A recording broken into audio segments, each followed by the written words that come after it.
हमारे YouTube channel में आप सभी का स्वागत है।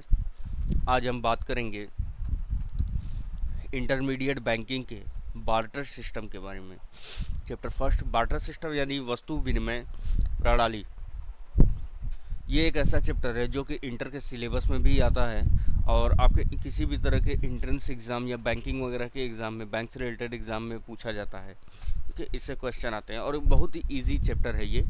अगर आप लोग जो लोग इसमें पढ़े होंगे तो समझ में आया होगा, अदरवाइज जो नहीं पढ़ पाए तो आज उनके लिए ये वीडियो पूरा देखें।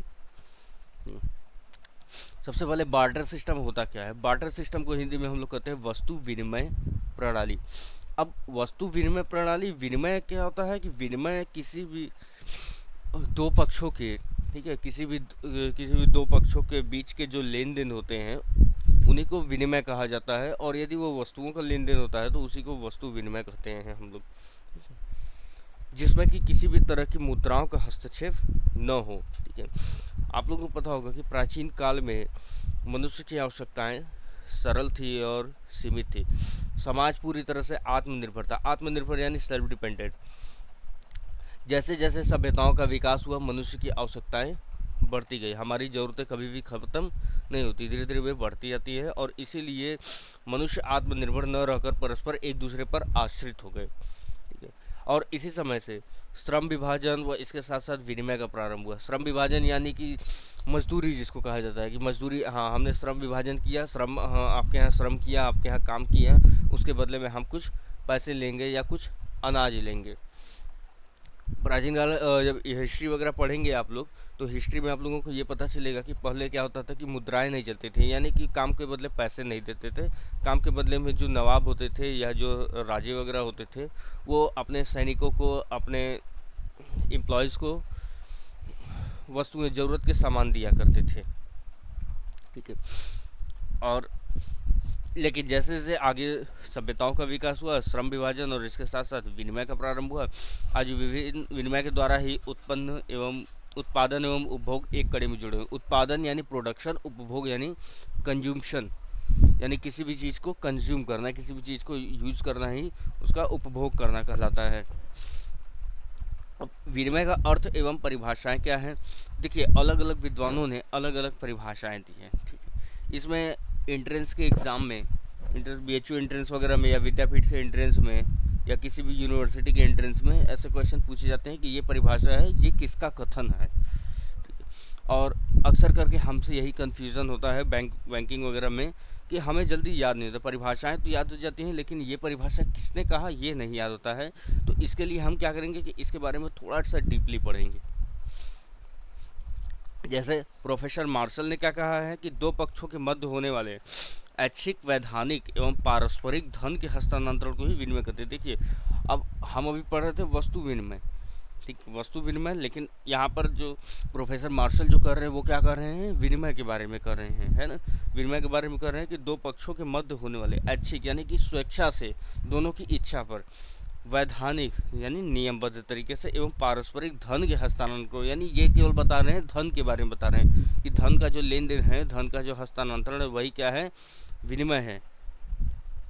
ये दो पक्षों के मध्य होने वाले ऐच्छिक, वैधानिक एवं पारस्परिक धन के हस्तांतरण को ही विनिमय कहते हैं। किसने कहा? ये प्रोफेसर मार्शल ने। Exchange may be defined as a lawful, voluntary and mutual transfer of wealth between two parties, each being in return of the other. Marshall. फिर से सुन लीजिए जो सीबीएसई बोर्ड वाले हैं। Exchange may be defined as a lawful, voluntary and mutual transfer of wealth between two parties, each being in return of the other.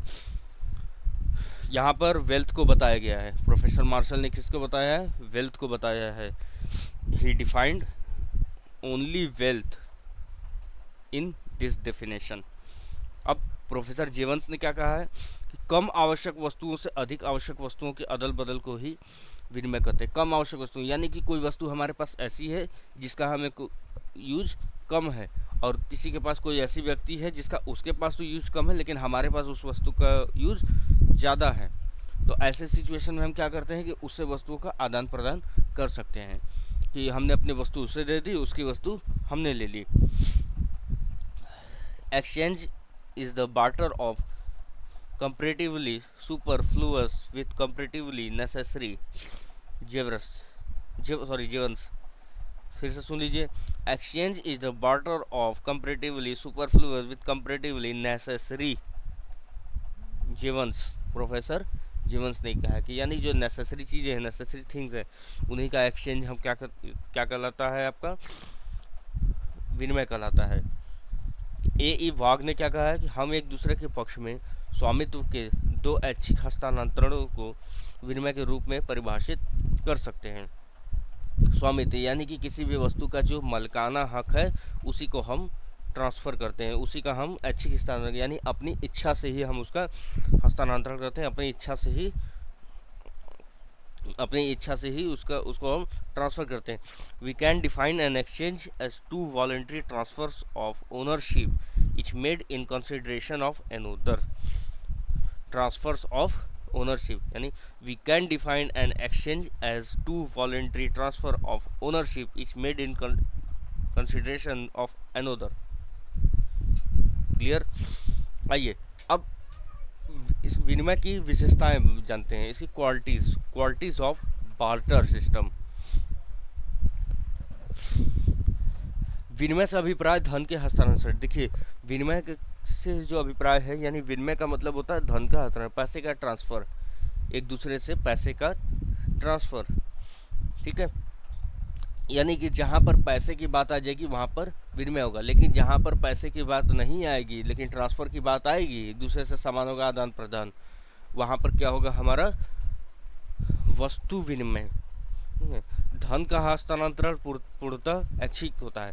जो इसकी परिभाषा है, परिभाषा से ही हम क्या करते हैं कि इसकी विशेषताएं हम निकाल सकते हैं। अगर परिभाषा आप ध्यान से पढ़ेंगे तो इसकी विशेषताएं भी हमें आसानी से मालूम पड़ जाएंगी कि धन का हस्तांतरण पूर्णतः ऐच्छिक होता है, इसमें किसी प्रकार का दबाव नहीं होता है। परिभाषा में ही बताया गया इसके अंदर कि ऐच्छिक, वैधानिक एवं पारस्परिक।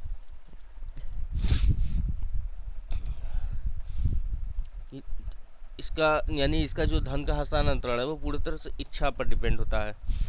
धन का हस्तांतरण वैधानिक होता है यानी नियमों के तहत होता है। विनिमय में दो पक्ष होते हैं और धन का हस्तांतरण परस्पर समझौते के आधार पर होता है, ठीक है। विनिमय में दो पक्ष होते हैं, भाई विनिमय करेंगे तो दो पक्ष तो होना जरूरी है कि एक ले एक दे, एक दे एक ले, ऐसा कुछ, ठीक है। और धन का हस्तांतरण परस्पर समझौते के अनुसार होता है या समझौते के आधार पर होता है। अब सबसे बड़ी प्लस पॉइंट ये होता है हमारे साथ कि यहाँ पर समझौता क्या हो रहा है ना, कि भाई धन हम दे रहे हैं उसको और उससे फिर ले रहे हैं पैसा, तो इसमें क्या समझौता कहाँ हो रहा है हम लोगों के बीच। लेकिन अब आपको बता दें कि किसी भी प्रकार का धन यदि हम लेन देन कर रहे हैं तो वहाँ बिना समझौता के ऐसा पॉसिबल ही नहीं है। अभी आप नोट किसी को देते हैं, नोट वगैरह देते हैं, तो वहाँ पर साफ तौर पर लिखा होता है नीचे एक लाइन में कि मैं ग्राहक को 10 रुपये अदा करने का वचन देता हूँ, ऐसा कुछ मतलब लिखा होता है और उस पर गवर्नर के सिग्नेचर होते हैं।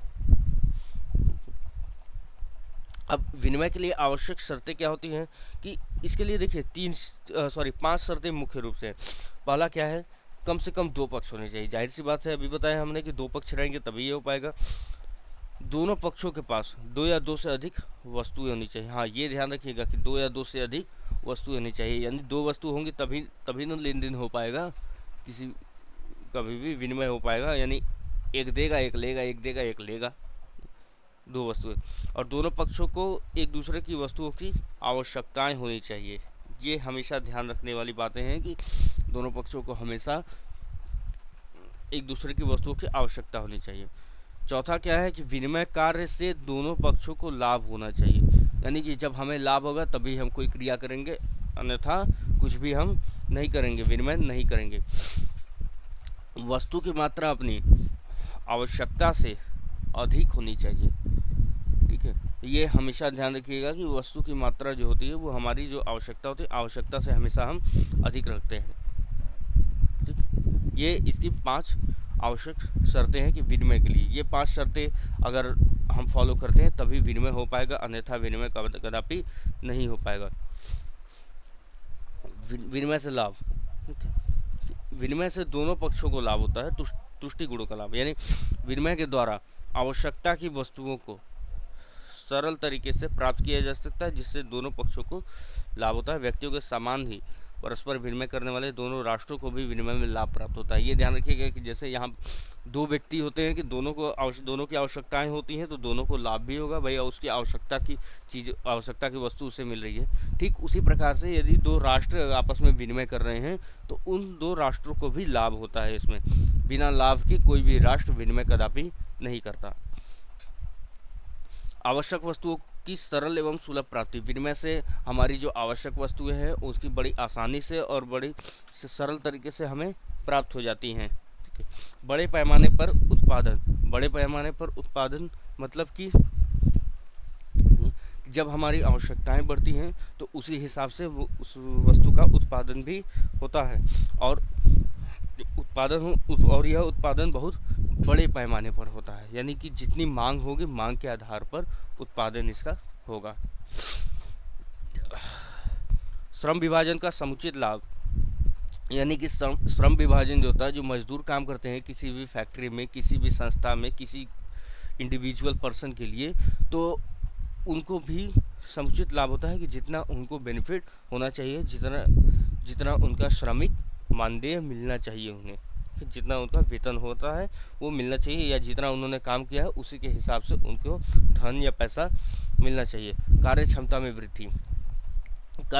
वृद्धि यानी कि जब क्या होता है कि कोई भी व्यक्ति किसी एक काम में निपुण होता है, जैसे लोहार है तो वो लोहे के काम में निपुण होता है, सुनार है तो वो सोने के काम में निपुण होता है।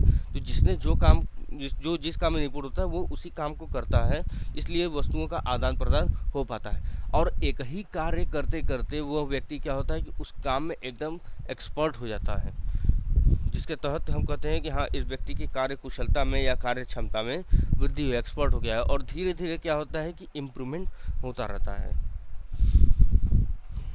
जैसे एग्जाम्पल के लिए हमने अगर आपसे कह दिया कि हाँ, ड्राइंग शीट लेकर के एक नेचर का बढ़िया इमेज बनाइए, बढ़िया बैकग्राउंड बनाइए, तो क्या होगा कि पहले फर्स्ट टाइम में जब बनाना होगा तो थोड़ा सा रफ बन सकता है हमसे, है ना, लेकिन सेकेंड टाइम में वही क्या होगा, और अच्छा होगा, थर्ड टाइम में और अच्छा होगा। तो हम कह सकते हैं कि जैसे जैसे हम आगे बढ़ते जाएंगे तो वह क्या होगा कि और भी बढ़िया हमसे बनता जाएगा। तो उसी तरह से कहते हैं कि हम कह सकते हैं कि हम उस कार्य क्षमता में हमारी वृद्धि हो रही है और वो जल्दी भी काम होगा। प्राकृतिक संसाधनों का अधिकाधिक उपयोग, यानी कि इस अब विनिमय में या वस्तु के उत्पादन में जो भी हमारे प्राकृतिक संसाधन है उसका भली भांति उपयोग हम करते हैं, अधिक से अधिक जितना हमसे हो सके अधिक से अधिक उपयोग करते हैं, जितना भी प्राकृतिक संसाधनों का हम उपयोग कर सकें। वस्तु का विस्तृत बाजार, जब उत्पादन बढ़ेगा वस्तु का तो बाजार भी बढ़ेगी, उसकी सेल भी बढ़ेगी, तो हम कह सकते हैं कि हाँ, वस्तुओं का बहुत बड़ा बाजार है ये। राष्ट्र के ज्ञान में वृद्धि, ठीक है, विनिमय के द्वारा एक राष्ट्र के व्यक्ति दूसरे राष्ट्र के व्यक्तियों के संपर्क में आते हैं, जिससे उनके ज्ञान में वृद्धि होती है। इस प्रकार विनिमय के द्वारा सभ्यता का भी विकास होता है। ठीक है, कि भारत में जो भी सभ्यताओं का विकास हुआ वो किसके द्वारा हुआ, पश्चिमी देशों के आधार पर हुआ। जो जिस तरह से भी लोग पहले धोती कुर्ता पहनते थे, धोती कुर्ता से पैंट शर्ट पहनना शुरू किए और लाइफ स्टाइल वगैरह में बदलाव आ गया, किसको देख करके, दूसरे देशों को देख करके। तो जाहिर सी बात है कि जब विनिमय करेंगे और दूसरे देशों से मिलेंगे, मुलाकात करेंगे, तो जैसी ज़रूरत समझ में आएगी, ज़रूरत के आधार पर भी सभ्यताओं में विकास होता है और उसी तरह से हमारी ज्ञान में भी वृद्धि होती है। राष्ट्रों में पारस्परिक प्रेम एवं सद्भावना, यानी कि जब विनिमय करते हैं तो राष्ट्र में प्रेम होना चाहिए, प्रेम और सद्भावना होनी चाहिए। यदि प्रेम और सद्भावना नहीं होगी तो यह विनिमय बहुत ज़्यादा दिनों तक नहीं चलेगा। चूँकि विनिमय है तो ये लगातार चलता ही रहता है राष्ट्रों से जो होता है, तो इसलिए राष्ट्रों में प्रेम और सद्भावना क्या होता है कि ये हमेशा बढ़ती रहती है। रहन सहन का स्तर उन्नत होता है। भाई जाहिर सी बात है कि जब हमारे लाइफ स्टाइल बदलेगी तो हमारे रहन सहन, खान पान का तरीका, बोली बोलचाल, भाषा, इन सब में भी विकास होगा। विनिमय से हानियाँ क्या हैं, प्राकृतिक संसाधनों का अनुचित शोषण, कि जब हम प्राकृतिक संसाधनों का उपयोग तो करते हैं लेकिन उससे बहुत उसका कभी कभी हमें लगता है कि हाँ, हम इसका बहुत ज़्यादा शोषण कर रहे हैं। ठीक है। तो ऐसी ये क्या है कि ये विनिमय से होने वाले सबसे बड़े लॉस है कि प्राकृतिक संसाधन हमारे बहुत ज़्यादा दिनों तक हमारे साथ नहीं रह सकते। राजनैतिक दासता। राजनैतिक दासता क्या होती है कि जब हम दूसरे राष्ट्रों से किसी भी चीज़ का उत्पादन कर सॉरी किसी भी चीज़ का विनिमय करते हैं तो क्या होता है कि जो इसमें मजबूत जो राष्ट्र रहते हैं, ठीक है, जो शक्तिशाली राष्ट्र रहते हैं, वे क्या करते हैं कि कमजोर राष्ट्रों को अपना गुलाम बना लेते हैं। ठीक है। आर्थिक निर्भरता क्या होता है कि विनिमय के कारण एक दूसरे राष्ट्र पर आर्थिक रूप से निर्भर हो जाता है। यह आर्थिक निर्भरता युद्ध काल एवं संकट काल में अनेक असुविधाएं उत्पन्न कर देती है। ये विनिमय के द्वारा, ठीक है, विनिमय के द्वारा क्या होता है कि एक राष्ट्र दूसरे राष्ट्र पर पूरी तरह से डिपेंड हो जाता है। एकदम जैसे कच्चा तेल वगैरह आज हमारे यहाँ दूसरे देशों से आता है ना। तो अगर मान लीजिए कभी ऐसी युद्ध वगैरह की परिस्थिति आई तो उस समय क्या होगा कि हमारे यहाँ एकदम कच्चे तेल की शॉर्टेज पड़ जाएगी और उस समय ये दिक्कत हमारे यहाँ उत्पन्न हो जाएगी क्योंकि कच्चा तेल वगैरह हमारे यहाँ उत्पन्न नहीं होता। युद्ध की आशंका, ठीक है, कि शक्तिशाली राष्ट्रों में बाजार की प्राप्ति के लिए होड़ लग जाती है जिससे इनमें ईर्ष्या, द्वेष तथा अनुचित प्रतियोगिता उत्पन्न हो जाती है जिससे युद्ध का खतरा उत्पन्न हो जाता है। ईस्ट इंडिया कंपनी इसका सबसे बड़ा उदाहरण है कि जब वो उन्होंने भारत को देखा कि हाँ भारत बड़े पैमाने पर कपास वगैरह की खेती कर रहा है, कपास मसाले नील वगैरह की खेती कर रहा है, तो उनमें भी क्या हो गया कि ईर्ष्या हो गई, द्वेष हो गई और वो यहाँ पर व्यापार करने के लिए आए। लेकिन व्यापार करते करते उन्होंने यहाँ पर राज करना प्रारंभ कर दिया जिस जो कि युद्ध को, सबसे बड़े युद्ध को, देश के सबसे बड़े युद्ध को जिसने निमंत्रण दिया। ठीक है। अब ये तो हमने पढ़ लिया विनिमय। वस्तु विनिमय क्या है कि वस्तु विनिमय, अब हमें पढ़ना है कि वस्तु विनिमय क्या है। कि देखिए आर्थिक विकास के प्रारंभिक चरण में मनुष्य पूरी तरह से आत्मनिर्भर था, अभी बताए हैं हम, है ना। तो और उसकी आवश्यकताएं सरल थी और सीमित थी जिनकी पूर्ति वह स्वयं अथवा अपने परिवार के सहयोग से सरलतापूर्वक कर लेता था। किंतु जैसे जैसे ज्ञान बढ़ता गया, सभ्यता का विकास होता गया और उसी तरह से आर्थिक परिस्थितियों में होने वाले निरंतर परिवर्तनों के कारण ही मानवीय आवश्यकताओं में वृद्धि होने लगी, यानी उसकी ज़रूरतें बढ़ने लगी और अब वह केवल उन्हीं वस्तुओं का उत्पादन करने लगा जिनके उत्पादन से उसे कुशलता प्राप्त थी और वो अपने उत्पादन की अतिरिक्त इकाइयों का आवश्यक वस्तुओं से विनिमय करने लगा। यानी कि जो जिस काम में निपुण था वो वह काम करने लगा और वस्तुओं के इस विनिमय को ही वस्तु विनिमय की संज्ञा दी गई या फिर हम कह सकते हैं कि बार्टर कहा गया इसे। फॉर एग्जाम्पल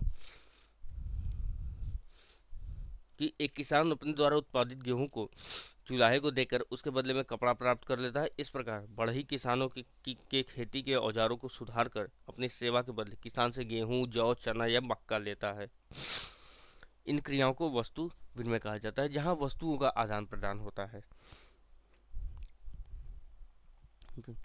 तो अब वस्तु विनिमय की तो परिभाषा क्या होगी, प्रोफेसर कीन्स ने कहा है कि किसी एक वस्तु का किसी अन्य वस्तु के साथ सीधा विनिमय करने की क्रिया को ही वस्तु विनिमय कहते हैं। ठीक है।